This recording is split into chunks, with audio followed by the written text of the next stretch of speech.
देखो बच्चों, ये फ़ोटो में मैंने जो दिखाया है, ये हम जो आज पढ़ने जा रहे हैं, ये द लैब्रिनम टॉप जो कविता है, रिटन बाय टेड ह्यूजेस।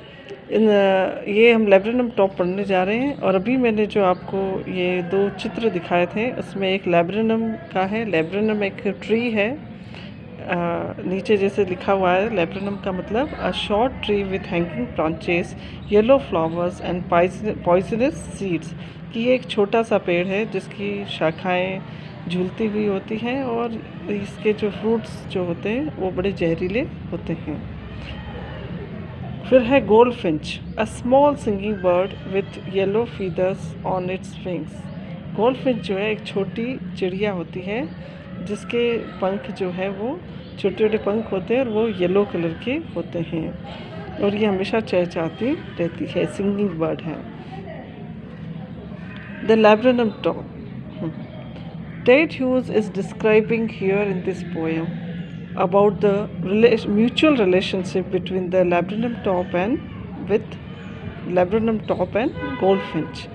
ये तो कवि जो है इसमें इस लैब्रिनम ट्री और गोल्डफिंच के बीच में एक रिश्ते को बता रहे हैं। अब हम पढ़ेंगे, देखो जो स्टार्टिंग में जो 3 हैं लाइन्स वो हम पढ़ेंगे। The laburnum top is silent, quite still in the afternoon yellow September sunlight. A few leaves yellowing, all its seeds fallen। ये जो कविता है ये सितंबर में पतझड़ के मौसम में लिखी गई है और सितंबर में पतझड़ के मौसम में लैब्रिनम टॉप, लैब्रिनम का जो पेड़ है वो बड़ा, कवि कहना चाहता है कि वो एक बड़ा स्थिर, साइलेंट यानी शांत, और क्वाइट स्टिल यानी स्थिर सा खड़ा हुआ है। सितंबर की दोपहर में पतझड़ के मौसम में लैब्रिनम ट्री जो है वो साइलेंट यानी शांत, क्वाइट स्टिल यानी स्थिर सा खड़ा हुआ है। अ फ्यू लीव्स येलोइंग, और as autumn season the leaves of this tree is turning yellow, कि इस मौसम में, इस पतझड़ के मौसम में इस लैब्रिनम की वृक्ष की जो पत्तियां हैं वो पीली पड़ गई हैं। And all it's seeds fallen, और इसके जो बीज है वो भी गिर गए हैं, इसके जो फ्रूट थे पके हुए वो भी गिर गए हैं। या सीड से मतलब फ्रूट से हैं। समझ में आया? तो इन तीनों लाइनों में टेड ह्यूजेस जो है वो लैब्रिनम टॉप की स्थिति बता रहे हैं सितंबर पतझड़ के मौसम में, ऑटमन सीजन में, सितंबर की दोपहर में लैब्रिनम टॉप जो है वो शांत स्थिर सा दिखाई दे रहा है, ये बता रहे हैं टेड ह्यूजेस। फिर देखो सेकंड स्टेंजा, देखो, till the goldfinch come with a twitching cheer up, a suddenness, a startlement at a branch end। तभी गोल्डफिंच जो है इस शांत खड़े हुए पेड़ के ऊपर आती है, with a twitching cheer up, twitching यानी फड़कती हुई, अपने पंख फड़फड़ाती हुई आती है, और चहचहाती, चीयर अप यानी चहचहाती हुई आती है। अ सडननेस, सडननेस यानी अचानक, स्टालमेंट यानी चौंका कर, एट ए ब्रांच एंड, और अचानक से वो आती है और हमको चौंका देने वाली स्थिति में वो ब्रांच के, शाखा के सिरे पर बैठ जाती हैं। Then sleek as a lizard and alert and abrupt, she enters the thickness and a machine starts off of chatterings। Then sleek as a lizard, sleek मतलब बड़ी होशियारी से, स्लिक यानी बड़ी होशियारी से, लिजार्ड यानी छिपकली, अलर्ट मतलब चौंका कर, और एड्रप्ट यानी अचानक से ये जब पेड़ लैब्रिनम की वृक्ष की शाखा पर बैठती है तो अचानक चौंकाने वाली स्थिति में ये एक छिपकली की तरह बड़ी चतुराई से, कुशलता के साथ, शी इंटर्स द थिकनेस, ये पेड़ के झुरमुट में प्रवेश कर जाती है। मतलब पेड़ होता है ना घना, उसके बीच में चिड़ियाएँ कैसे अंदर चली जाती हैं, बाहर निकलती है, तो ये भी इस तरह से अंदर चली जाती है। And machine starts up of chatterings, और जैसे ही ये पेड़ के झुरमुट में घुसती है उसके बच्चे उसे देखते हैं, चहचहाने लगते हैं, और ये शांत खड़ा हुआ पेड़ जो है अचानक से यहाँ पर गोल्डफिंच मशीन स्टार्ट हो जाती है और चहचहाने लगती है और शोर शराबा शुरू हो जाता है। मतलब ये शांत खड़ा हुआ पेड़ जो है इसमें चहल पहल शुरू हो जाती है। एंड ट्रेमर ऑफ विंग्स, और पेड़ पंखों का tremor of wings and trillings, है ना। गोल्डफिंच जो पंख फड़फड़ाती है, ट्रिलिंग्स यानी स्वर, उसका जो चहचहाने का स्वर है वो पूरे माहौल में गुंजायमान हो जाता है और शांत खड़े हुए पेड़ के आसपास जो है चहल पहल और शोर शराबा शुरू हो जाता है। The whole tree trembles and thrills, goldfinch के प्रवेश करने से, निकलने से, उसके बच्चों के चहचहाने से पूरा ट्री जो है वो कांपने लग जाता है और थ्रिल्स यानी जो है शोर शराबा जो है वो शुरू हो जाता है। It is the engine of a family, देखो यहाँ पे गोल्डफिंच को उसकी फैमिली का इंजन बोला है। यहाँ पे कवि ये बताना चाहता है कि गोल्डफिंच जो है अपनी फैमिली की इंजन है। She stocks it full then floods out to a branch and showing her bare face identity mask. It is the engine of her family, goldfinch जो है वो अपनी फैमिली का इंजन है।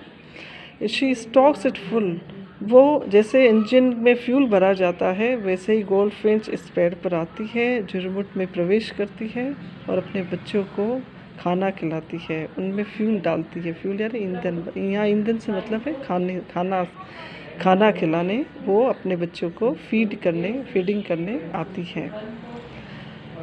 Then floods out to a branch end, और फिर उस शाखा के झुरमुट में से फ्लड्स आउट करती है, मतलब अचानक से निकल जाती है। शोविंग हर बेयर्ड फेस आइडेंटिटी मास्क, और वो अपना बेयर्ड फेस यानी धारीदार चेहरा जो है झुरमुट से बाहर निकलते ही अपना धारीदार मास्क यानी मुखौटा जो है वो दिखाती है। Then her eerie, delicate whistle cheer up springs, she launches away towards the infinite. और फिर ईरी यानी अजीब सी, डेलिकेट यानी कोमल सी, विसल यानी सीटी की आवाज़, cheer up, whistle cheer up यानी सीटी की आवाज़। फिर वो अचानक से जब झुरमुट से निकलती है तो बड़ी अजीब सी सीटी की आवाज़, मतलब नाजुक सी धीमे स्वर में सीटी की आवाज़ निकालती हुई बाहर निकल जाती है। एंड शी लॉन्चेस अवे यानी she went away towards the infinite, कि वो इन्फिनिट यानी अनंत आकाश, कि वो जो चिड़िया है वो उस पेड़ों के झुरमुट से निकलकर अनंत आकाश की तरफ चली जाती है। शी लॉन्चेस अवे नहीं, शी वेंट अवे। लेकिन यहाँ पे कवि ने जैसे लॉन्चेस, फिर देखो आगे स्टॉक्स, फिर इन्होंने इंजन और फिर है मशीन, इस तरह की भाषा का यूज़ किया है और इस तरह की लैंग्वेज को मैकेनिकल लैंग्वेज कहते हैं, है ना। तो poet is using mechanic language in this poem. And the laburnum subsides to empty, और फिर जो लैब्रेनम टॉप, जो ये लैब्रेनम ट्री है, जब चिड़िया निकल कर चली जाती है अनंत आकाश की तरफ तो ये वापस जो है खाली और सबसाइड यानी शांत हो जाता है। तो यहाँ कवि जो है लैब्रेनम ट्री और गोल्डफिंच के बीच के संबंध को व्यक्त कर रहे हैं।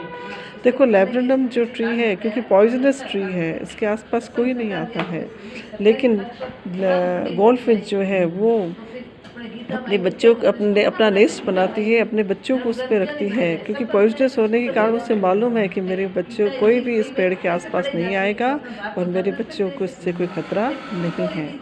और लैब्रेनम ट्री जो कि एकदम शांत स्थिर होता है, और वो कैसे आता है, वो गोल्डफिंच जो है इस पर कैसे आती है, अचानक से आती है झुरमुट में, एक बड़ी कुशलता से छिपकली की तरह अंदर प्रवेश कर लेती है और फिर अपने बच्चों को फीडिंग करने लग जाती है।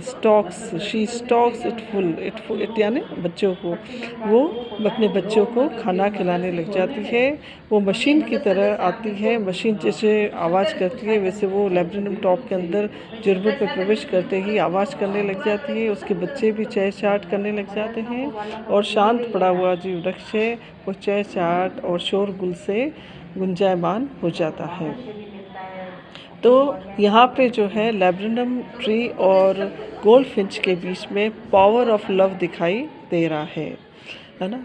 और फिर एक और ये जो पावर ऑफ लव जो है इस पोएम की थीम है, और यहाँ लैब्रेनम ट्री और इस गोल्डफिंच के बीच में जो दिखाई दे रहा है कि किस तरह से गोल्डफिंच आती है लैब्रेनम टॉप को गुंजायमान कर देती है, चहल पहल हो जाती है, मतलब एक ऐसा लगता है इससे ट्री जो है वो खुश हो गया है।